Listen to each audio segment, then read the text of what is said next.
Ok, de nueva cuenta, bienvenidos muchachos, gracias por conectarse, buenos días a todos, sean bienvenidos a esta sesión. Vamos a iniciar a revisar los temas del día de hoy. De hecho es el mismo tema, vamos a continuar haciendo ejercicios sobre la ley de Coulomb, vamos a ver algunas otras posibilidades que vamos a encontrar y estaremos avanzando en ese mismo sentido. Muchachos, antes de iniciar, antes de empezar formalmente con las actividades, ¿alguien tiene alguna duda, quiere compartirnos algo? Adelante, están abiertos los micrófonos. Bueno, pues pueden abrir y nos pueden comentar. ¿Dudas, preguntas, comentarios, muchachos? ¿Nada? Todo bien, no, profe. Todo bien, gracias. Ok. Entonces, antes de que se me olvide, vamos a revisar rápidamente. No, profe. Gracias. Voy a compartir mi pantalla rápidamente. Les acabo de publicar unas actividades en relación a lo que lo que van a tener que trabajar en relación a este tema. Vamos a verlas. Aquí están publicadas esta tarea 2, para que no quede así en blanco y luego resulta que no se enteraron. Aquí está publicada ya la tarea 2. Se trata de ejercicios de la ley de Coulomb. Tiene un documento adjunto en el cual hay una tabla que hay que llenar. Hay que hacer una investigación muy sencilla en internet.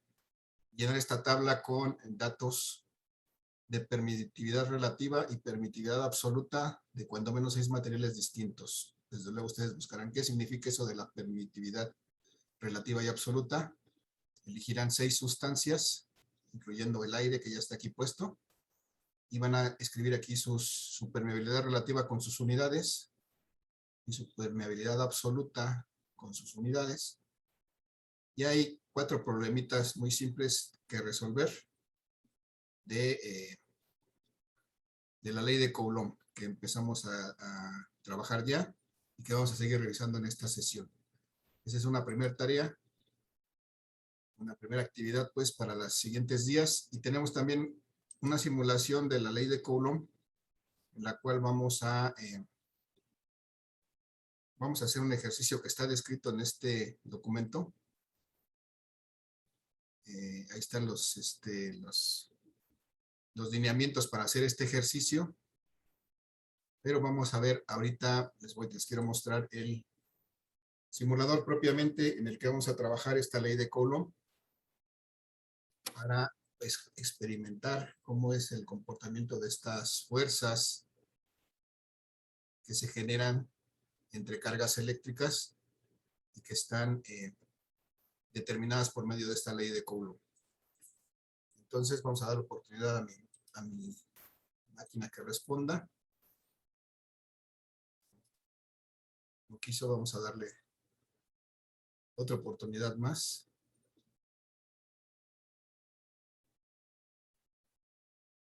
Y a ver si nos deja revisar este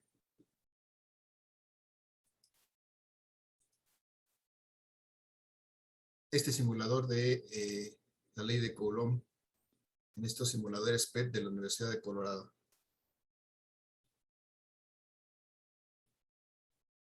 Parece que ahora sí ya cargo. Entonces, muchachos, este simulador pues me permite de alguna manera simular la existencia de cargas eléctricas y la interacción que se da entre ellas, ver cómo dependiendo de qué tan intensa sea la carga eléctrica, a qué distancia estén separadas, qué tan intensas son esas fuerzas entre esas dos cargas eléctricas, que es precisamente lo que nos permite la ley de Coulomb. Vamos a darle tiempo, creo que está tardando demasiado en cargar, pero debe ser cuestión de mi máquina, de mi internet, no sé. Pero esto normalmente es algo mucho más rápido que lo que está haciendo ahorita. Entonces, ahorita que abro, vamos a ver básicamente cómo funciona este simulador para que ustedes puedan empezar a experimentar ahí.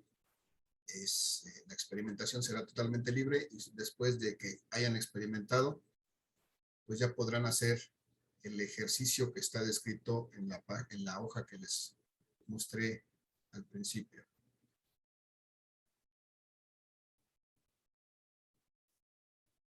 se tardó demasiado en cargar. Entonces voy a cerrar y lo voy a volver a abrir porque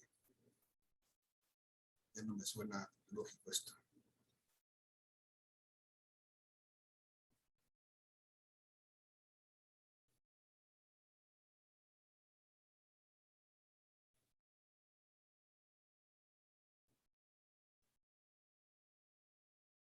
Entonces les decía, muchachos, el día de hoy vamos a continuar haciendo ejercicios de la ley de Coulomb. Vamos a ver otros casos que podemos encontrar, otras combinaciones de interacciones entre cargas eléctricas, aparte de la que ya vimos. Vamos a dejarlo ahí que cargue para que cuando tenga ganas lo podamos revisar. Para no emplear más tiempo en eso, vamos a revisar. Vamos a continuar, muchachos, con la ley de Coulomb mientras está cargando.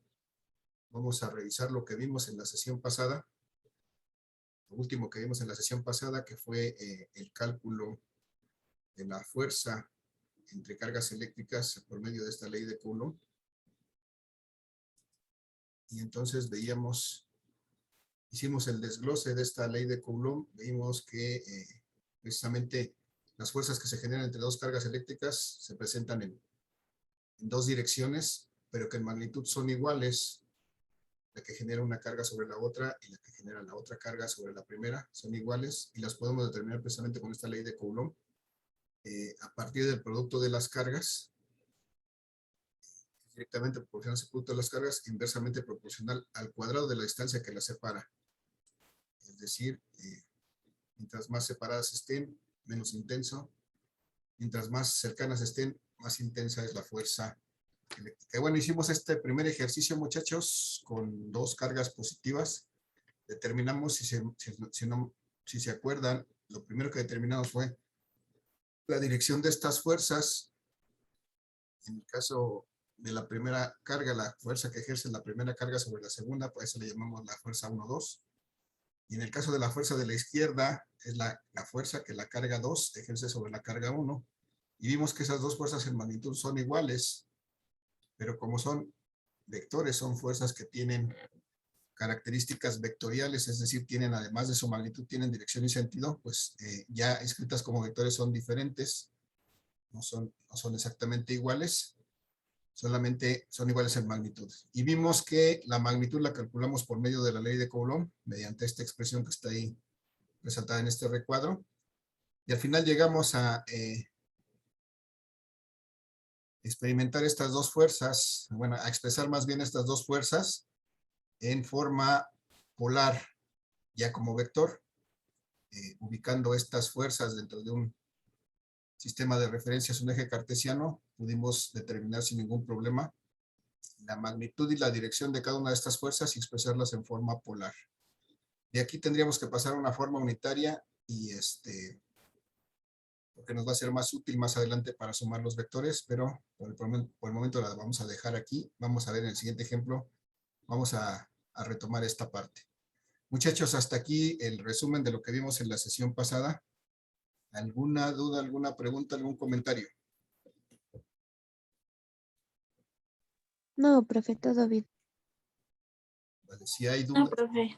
gracias. Si hay dudas, preguntas o comentarios en el transcurso, por favor, activen su micrófono y me lo hacen saber de inmediato para que no los vayamos acumulando por ahí. Entonces, el día de hoy, muchachos, vamos a continuar trabajando sobre la ley de Coulomb. Esta es la misma ley de Coulomb que ya vimos. Pero vamos a ver que ahora tenemos el caso de dos cargas de diferente signo, una positiva y una negativa, que pues están próximas, están a una distancia de 5 centímetros entre ellas. Cada una de ellas tiene una carga. La primera carga tiene una magnitud de 5 microcoulombs. La segunda de 10 microcoulombs. Necesitamos determinar, muchachos, la fuerza o las fuerzas que se generan entre estas dos cargas. ¿Alguien recuerda qué es lo primero que tenemos que hacer para poder determinar estas fuerzas? El procedimiento que hicimos antes. Si no hay idea, también puede decir no hay idea. ¿Colocarle su dirección? Podemos hacer los columns a notación científica. Esa es una parte, sí, pero antes me dijeron algo de la dirección. Darle su dirección, profe. Ajá, ok, Gerardo, bien. Hay que determinar la dirección. Sí, vamos a hacer las dos cosas, pero vamos, es que vamos en orden, ¿no? Este orden no afecta, pero yo me gusta a mí, para ser metódico, pues primero ver qué es lo que voy a buscar, y para ver qué es lo que voy a buscar, necesito encontrar la dirección de las fuerzas que se generan entre estas dos cargas. Para hacer eso, pues necesito ver que esas fuerzas se van a manifestar precisamente en una línea imaginaria que une esas dos cargas. Y entonces lo primero que hago es trazar una línea imaginaria, una línea punteada en este caso para visualizarla, que está uniendo a las dos cargas, porque sé precisamente que en esa línea se van a manifestar estas fuerzas. Y ahora sí, voy a dibujar de alguna manera las fuerzas y la dirección de estas fuerzas. Entonces voy a hacer el análisis, muchachos, de hacia dónde apunta la fuerza que la carga 1 ejerce sobre la carga 2. Vamos a hacer el análisis de esta manera. Voy a suponer que la carga 1 está aquí anclada, no se puede mover, de alguna manera está pegada, alguien la está agarrando, no sabemos qué pasa con ella, pero no se puede mover. Entonces, está interactuando con la carga 2, que es negativa. ¿Qué tipo de fuerza se ejerce entre la carga 1 y la carga 2? ¿Atracción o repulsión? Atracción. Atracción. Es atracción. Entonces, si esta carga 1 está ya amarradita, no está detenida, no se puede mover, ¿qué le va a pasar a esta carga 2? ¿Hacia dónde se va a mover? A la izquierda. Hacia la izquierda. Hacia la izquierda. Hacia la izquierda. Bueno, entonces esa precisamente es la dirección que yo debo de considerar, que es en la que está la fuerza que la carga 1 ejerce sobre la carga 2, y ese es el criterio para establecerla. Bien, así ya está perfecto. Ahora voy a cambiar, voy a suponer que ahora la carga 2 es la que está aquí detenida, está fija, no se puede mover, pero está interactuando con esta carga 1 que es positiva, y entre los dos nuevamente hay una atracción, porque son de signos contrarios, y entonces la pregunta es, ¿hacia dónde apunta la fuerza que la carga 2 ejerce sobre la carga 1? A la derecha. A la derecha. Derecha, muy bien, porque van a tratar de juntarse. Entonces aquí estaría la dirección de la fuerza que la carga 2 ejerce sobre la carga 1. Y bueno, voy a recordar lo que me dice la ley de Coulomb. Por una parte me dice que las fuerzas, la magnitud de las fuerzas, en este caso de la fuerza 1, 2, debe de ser igual a la magnitud de la fuerza 2, 1, o sea, de la carga 2 sobre la carga 1, la magnitud. Y entonces, pero mi objetivo en este caso, y en la mayoría de los casos, bueno, en este caso es determinar cuánto vale esta fuerza 1, 2, expresada como vector, y cuánto vale esta fuerza 2, 1, expresado como vector. Eso es lo que tengo que hacer. Y para eso voy a recordar que un vector lo expreso como su magnitud, en este caso la fuerza 1, 2, y su dirección, con un ángulo que vamos a determinar posteriormente. Y lo mismo me pasa con la fuerza 2, 1. Lo voy a expresar con su magnitud, que es la fuerza, perdón, 2, 1. Este está mal, 2, 1. Y su dirección, que represento genéricamente con un ángulo que llamo teta. Entonces, ese es mi objetivo ahorita, encontrar cuánto valen estas fuerzas 1, 2 y esta fuerza 2, 1 en forma de vector. Pero lo primero que tengo que hacer es cuánto vale la magnitud de estas fuerzas 1, 2 y 2, 1. ¿Por medio de qué puedo determinar estas fuerzas 1, 2 y 2, 1? ¿Qué herramienta utilizo? ¿Alguna sugerencia? Muchachos, sin miedo, sin pena, si nos podemos equivocar. ¿Qué utilizo para calcular la magnitud de la fuerza entre estas dos cargas?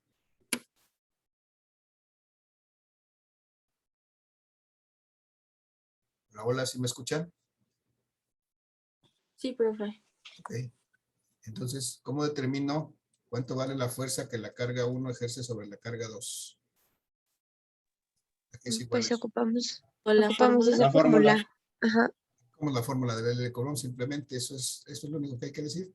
Entonces, esta ley de Coulomb me dice que la fuerza que la carga 1 ejerce sobre la carga 2, pues la puedo obtener si multiplico la constante de proporcionalidad K de la ley de Coulomb por el producto de las cargas, en este caso la carga 1 y la carga 2. Y lo divido entre el cuadrado de la distancia que separa a estas cargas 1 y 2. Ya está. Ahora sí vamos a hacer lo que nos dice hace rato el compañero. Vamos a pasar esto en notación científica. Por principio de cuentas, vamos a recordar cuánto vale esta constante de proporcionalidad K. ¿Alguien se acuerda? 9 por 10 a la 9 por 9 10 a la 9. metro cuadrado sobre coulomb cuadrado. Perfecto. 9 por 10 a la 9 newtons por metro cuadrado sobre coulomb cuadrado. Y ahí tenemos la constante de proporcionalidad. Vamos a multiplicar por la carga 1. En este caso, la carga 1 es de 5 microcoulombs, pero tengo que expresarla en coulombs. De ahí, ¿de cuánto es esto expresado en coulombs? 5 por 10 a la menos 6. Muy bien, 5 por 10 a la menos 6. Ese micro lo sustituyo por su correspondiente valor en notación científica. Y entonces escribo 5 por 10 a la menos 6. Y ahí son coulombs. 6. Ya está. Y luego hago el mismo con la segunda carga, que es de 10 microcoulombs. ¿Cuánto es? 10 por 10 a la menos 6. 10 por 10 a la menos 6. 10 por 10 a la menos 6. Muy bien. 10 por 10 a la menos 6 coulombs y ya está. Y voy a dividir entre la distancia, muchachos. La distancia que separa las cargas es, en este caso me dice que 5 centímetros. Pero debo de expresar esa distancia en metros. ¿Qué hago para expresarla en metros? ¿Alguien se acuerda qué hacíamos? ¿Cuánto es esta distancia de 5 centímetros expresada en metros? Sería 5 por 10 a la menos 2. Ajá, muy bien. Esa es la fácil. Simplemente multiplicamos por 10 a la menos 2, que es lo mismo que dividir entre 100. Y de esa manera pasamos esta distancia que está en centímetros, perdón, está en centímetros, la pasamos a metros muy fácilmente. Solamente multiplicamos por 10 a la menos 2 y ya está. Ya está expresada en metros. Y ahora sí, esta va al cuadrado. Y bueno, vamos a continuar aquí resolviendo. Como no he operado esta acá, pues la sigo repitiendo igual. 9 por 10 a la 9.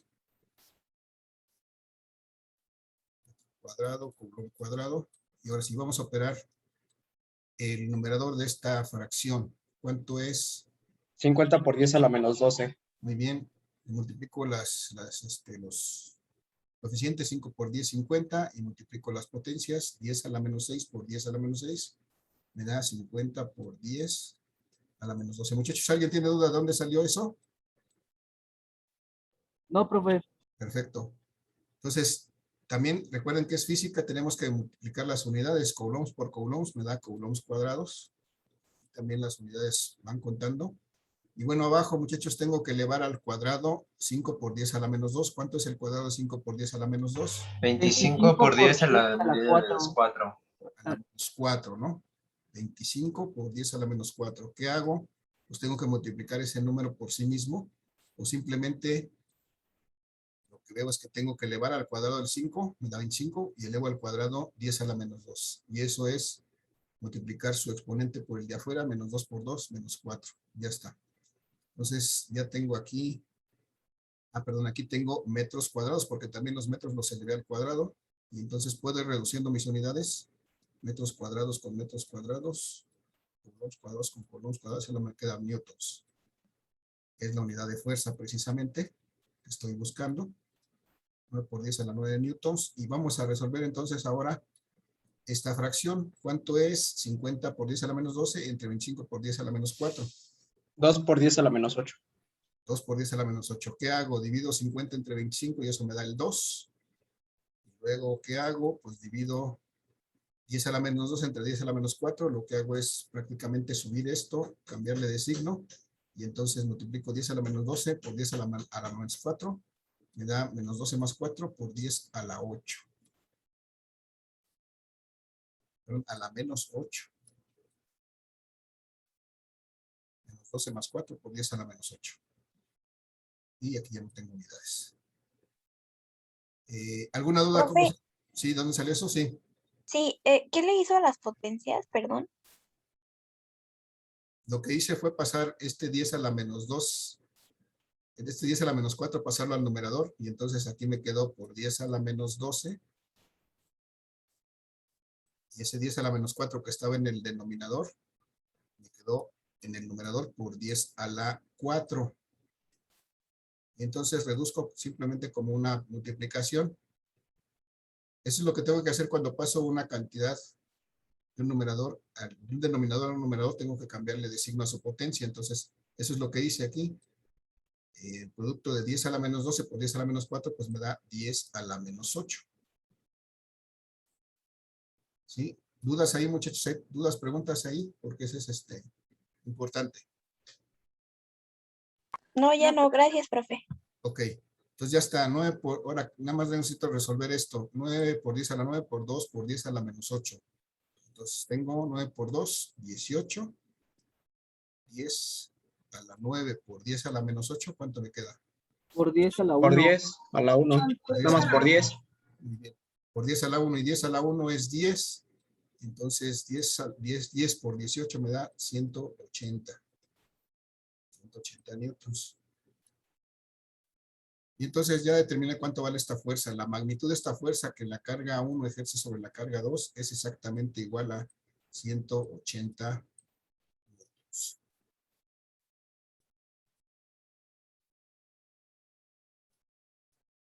Muy bien, y entonces ya encontré esta magnitud de la fuerza 1,2. Y ahora necesito encontrar la magnitud de la fuerza 2,1. ¿Qué hago para encontrar la magnitud de la fuerza 2,1, muchachos? ¿O a qué es igual esta fuerza 2,1? Es lo mismo. Es lo mismo, ¿verdad? Es Porque igual. aquí ya definimos que la fuerza 1,2 y la fuerza 2,1 son exactamente iguales. Si la quisiéramos calcular, pues nada más para no dejar, diríamos que la fuerza 2,1, vamos a ver que tendría que ser igual, de acuerdo con Coulomb, a la constante K, pero ahora por la carga 2, por la carga 1, entre el cuadrado de la distancia. Y si me doy cuenta, pues es exactamente lo mismo que tengo arriba, solamente que están cambiadas de posición, pero va a dar exactamente lo mismo. Entonces de ahí puedo efectivamente decir que la fuerza que la carga 2 ejerce sobre la carga 1, pues también es de 180 newtons. Esa es su magnitud. Ya sería ocioso hacer todo el proceso porque pues ya está definido que así es, son iguales estas dos fuerzas. Y entonces ya tengo cuánto vale la carga 1, cuánto vale la fuerza de la carga 1, 2, y es igual a la fuerza de la carga 2, 1. Solamente me restaría determinar o expresarlas completamente en forma de vectores con su magnitud y su dirección. Ahorita solamente tengo su magnitud. Vamos a establecer su dirección. Generalmente para eso es más fácil. Si yo pongo esos vectores, esas fuerzas, las represento en un sistema de referencia, en un plano cartesiano. Tengo aquí un plano cartesiano, un sistema de referencia donde yo puedo dibujar estas fuerzas nuevamente, como están aquí. La fuerza 2,1 va hacia la derecha, entonces la dibujo del origen hacia la derecha. Aquí estaría la fuerza 2,1. Es un vector, tiene esa dirección. Y de aquí, del origen hacia la izquierda, estaría la otra fuerza, porque va en dirección hacia la izquierda. Esa sería la fuerza 1,2. Y esto me ayuda para visualizar claramente cuál es el ángulo que tiene cada una de estas fuerzas. Entonces, muchachos, ahora, ¿a qué es igual esta fuerza 1,2? Escrita ya como vector con su magnitud. ¿Cuál es su magnitud? 180 newtons a 180 grados. 180 newtons, fuerza 1,2. ¿Con qué ángulo? 180 grados. 180. Con un ángulo de 180 grados, perfecto. ¿Alguien tiene duda de dónde salen esos 180 grados? Sin pena. Yo, maestro. Bien. Recordemos que todo vector tiene una dirección y esa dirección de cualquier vector se mide precisamente desde la dirección del eje positivo de las X, que es esta donde estoy escribiendo ahorita, hasta la inclinación del vector. Entonces, cuando yo mido un ángulo desde aquí hasta acá, eso me da precisamente los 180 grados. Por eso esta fuerza 1,2 se dice que tiene una dirección de 180 grados, este ángulo. ¿Aclarado el punto, muchachos? Sí, profe, gracias. Vale, entonces voy a hacer lo mismo con la fuerza 2,1. ¿Cuánto vale? ¿Cuánto es igual? ¿A cuánto es igual la fuerza 2,1? 180 newtons y 180 0 grados. a 0 grados. 180 newtons es la magnitud que ya habíamos calculado. Con un ángulo de 0 grados. Ya está. ¿Hay duda de dónde salen los 0 grados, muchachos? Sin pena, díganme. Sí, no, profe. ¿Alguien dijo que sí por ahí? Sí, yo. Ok. Nuevamente, vamos a hacer el análisis. Naomi creo que fue. Tengo la dirección del eje X es esta. Aquí está este eje X marcado. Es una horizontal hacia la derecha en la dirección positiva del eje X. Esa. Y si veo esta fuerza 2,1 tiene exactamente la misma dirección, es decir, como que están ahí empalmados, están encimados uno sobre el otro. Entonces aquí, si me doy cuenta, entre el eje X y la dirección de esta fuerza 2,1, no hay ningún ángulo, coinciden exactamente en la misma dirección, entonces por eso el ángulo entre ellos es 0. Aquí no hay ningún ángulo entre estas dos cosas, hay una coincidencia en la dirección de estas dos cosas, de la dirección del eje X y de la dirección de la fuerza 2,1. Por eso el ángulo es ahí 0. ¿Sí me explico Naomi? Sí, profe, ya, gracias. Vale. Entonces, bien. No se cohíban al expresar las dudas, muchachos, porque por eso luego nos vamos atorando. Entonces, está bien. Aunque crean que es algo muy simple, una duda, o muy básica la duda, es mejor que la vayamos sacando al momento. Bien, y entonces lo que me queda, muchachos, es, ya tengo aquí mis fuerzas expresadas en forma de vector, una forma que se llama forma polar, pero para más adelante poder sumar estos vectores, yo tengo que hacer algún proceso que puede ser utilizar un método de suma de vectores. El más común, el más usual, es el método de las componentes rectangulares. Pero bueno, a mí me gusta también sumar, porque también nos facilita las cosas, es sumar por medio de vectores unitarios. Y entonces lo que seguiría es que podamos pasar estos mismos vectores que están expresados en forma polar a una forma unitaria. Y entonces lo que tengo que recordar es que existen vectores unitarios que tienen la dirección de cada uno de los ejes para poder expresar esos mismos vectores que ya tengo arriba en función de estos vectores unitarios. Vamos a ver si lo podemos hacer aquí de una vez. Entonces, debo recordar que en un sistema tridimensional como este tengo un vector unitario sobre el eje X, que es el vector unitario Y. Tengo un vector unitario sobre el eje Y, que es el vector unitario J. Y tengo un vector unitario sobre el eje Z, que normalmente no voy a usar porque no más trabajo en 2 dimensiones, pero que sé que debo de saber que ya está. Se llama K. Y entonces yo puedo representar cada uno de estos vectores, en especial estos vectores que están sobre los ejes. Para eso me ayudan estos vectores unitarios. Entonces yo puedo representar cualquier vector que esté sobre este eje X como un producto de una cantidad por este vector unitario X. Puedo representar cualquier vector que esté sobre el eje Y, que coincide exactamente con el eje Y, como un vector, una cantidad, perdón, que multiplicada por este vector unitario J, representa ese vector, y lo mismo puede hacer con el otro. Entonces, aquí, muchachos, si yo quiero representar este vector de 180 newtons con una dirección de 180 grados, es algo que está por aquí sobre el eje X, pero hacia el lado izquierdo. ¿Sí? 180 grados, aquí lo vemos, es sobre el eje X, pero hacia el lado izquierdo.